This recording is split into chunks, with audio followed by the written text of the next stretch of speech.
নমস্কার বন্ধুরা, এটা একটি পিজন কোম্পানির ইন্ডাকশন ওভেন। এটা হচ্ছে ইনফ্রাড। তো এটার কি প্রবলেম হচ্ছে সেটা আমরা দেখব। তার আগে বলে দিচ্ছি, যারা আমার চ্যানেলে নতুন দর্শক তারা অবশ্যই চ্যানেলটা সাবস্ক্রাইব করে রাখুন এবং পাশে থাকা বেল আইকনটি অন করে রাখুন, যাতে নতুন ভিডিও আপনাদের দেখতে মিস না যায়। তো এটা দেখুন, অন সুইচ প্রেস করার পর ফাংশন সুইচ দাবানোর সঙ্গে সঙ্গে এটা অফ হয়ে যাচ্ছে। তো এই প্রবলেমটা আজকে দেখব কীভাবে সমাধান করা যায়। তো আমি এই ক্যাবিনেটটা খুলে রেখেছি। তো এই দেখুন, এটা হচ্ছে সার্কিট বোর্ডটা এবং এটার মধ্যে যেটা হিটিং কয়েল এলিমেন্ট সেটা দেখুন দেখতে পাওয়া যাচ্ছে সাদা রঙের গোল টাইপের। তো আমরা যে কাজটা করব, সর্বপ্রথম এই যে সার্কিটের যে কাজটা আছে সেটা সর্বপ্রথম করব। তো সার্কিট এখানে দেখুন দুটো ক্যাপাসিটার অর্থাৎ কন্ডেন্সার ফুলে গেছে, এটা আর এটা দেখতে পাচ্ছেন। তো তার আগে আমরা যে কাজটা করব, এই দেখুন এলিমেন্টের কাছে যে সকেটটা রয়েছে, যে টার্মিনালটা এখানে এলিমেন্টে জয়েন্ট হয়, তো এই জায়গাটা পুড়ে গেছে, অর্থাৎ এটা লুজ কন্ট্যাক্টের জন্য এটা পুড়ে গেছে। এটা অনেকেরই দেখবেন পুড়ে যায়। তো আপনারা যে কাজটা করবেন ঠিক আমার মতন এই কাজটা করবেন। তো এটা চেঞ্জ করার কোনো প্রয়োজন হবে না, ও চেঞ্জ করতেও পারেন, কোনো অসুবিধা নেই। তো সর্বপ্রথম আমরা এই যে এলিমেন্টের যে গোড়া দিকটা আছে, অর্থাৎ এলিমেন্টের দিকটা যেটা রয়েছে, এটা সর্বপ্রথম আমরা একটু ধারালো ছুরি দিয়ে আমরা এটা একটুখানি ঘষে দেবো, যাতে যে সমস্ত জংটা পড়ে গেছিলো সেটা যেন ক্লিন হয়ে যায়। তো এবার এটা আমরা একটু প্লাসের সাহায্যে দিয়ে এটা লকটাকে একটুখানি চেপে দেবো, যাতে এটা টাইট হয়। তো এটা দেখুন এখনও লুজ আছে, তো এটাকে আমরা টাইট করে দিচ্ছি। তো দেখুন এটা টাইট হয়ে গেছে। এবার এটা একটু চাপ লাগছে বেশি। তো এটা সম্পূর্ণভাবে টাইট হয়ে গেছে। এবার এটাকেও ঠিক সেমভাবে এই কাজটা করব।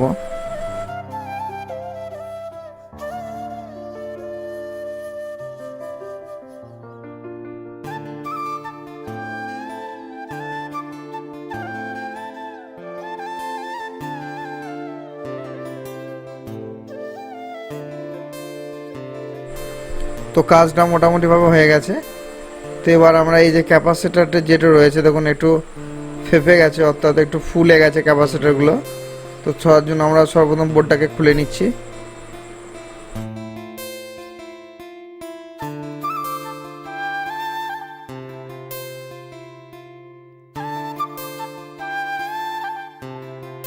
তো দেখুন এই যে ক্যাপাসিটার রয়েছে, সর্বপ্রথম এই ক্যাপাসিটারটাকে আমরা সার্কিট বোর্ড থেকে তুলে নিচ্ছি।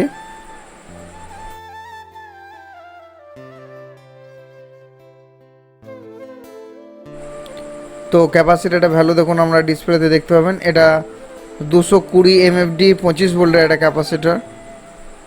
তো এটাকে আমরা চেঞ্জ করে একটা সেম ভ্যালু আমরা ক্যাপাসিটারকে ইউজ করছি। তো এটা একটু কম আছে, এটা 50 ভোল্টে 47, অর্থাৎ 47 MFD 50 ভোল্টের একটা ক্যাপাসিটার।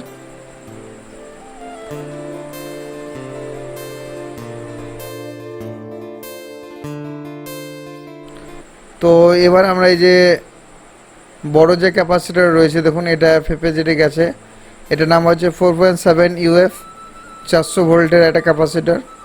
তো এটাকে আমরা চেঞ্জ করে আমরা সেম একটা কন্ডেন্সার লাগাবো, সেটা হচ্ছে 4.7 MFD 450 ভোল্ট। এটা 450 ভোল্টের ক্যাপাসিটার আছে। তো এটা আমরা ইউজ করব।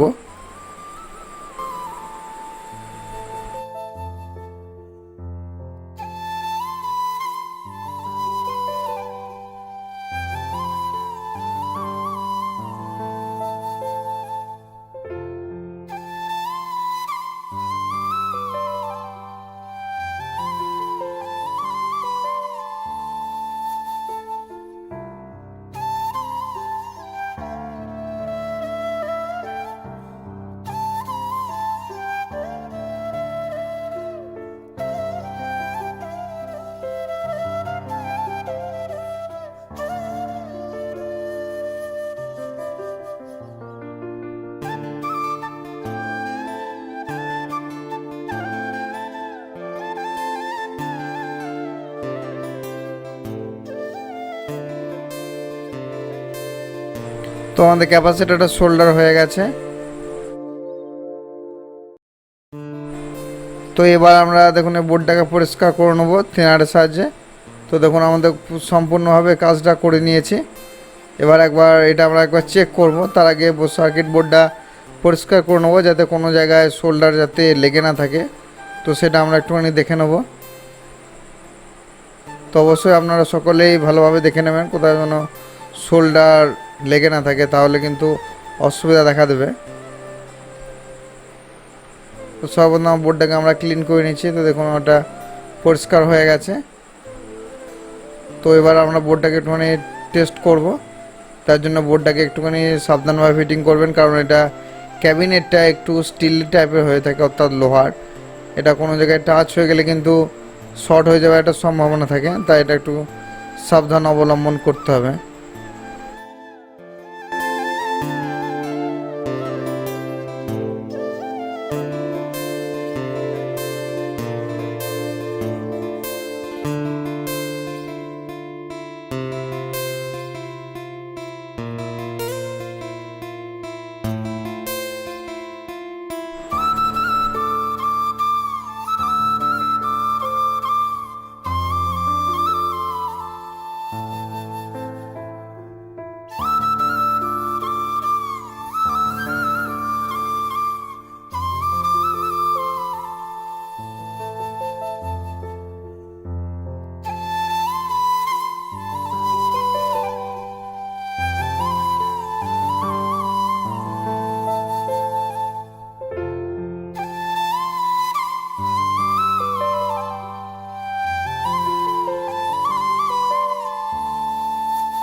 তো ইন্ডাকশানটা আমাদের পাওয়ার এসে গিয়েছে। এবার আমরা চেক করব।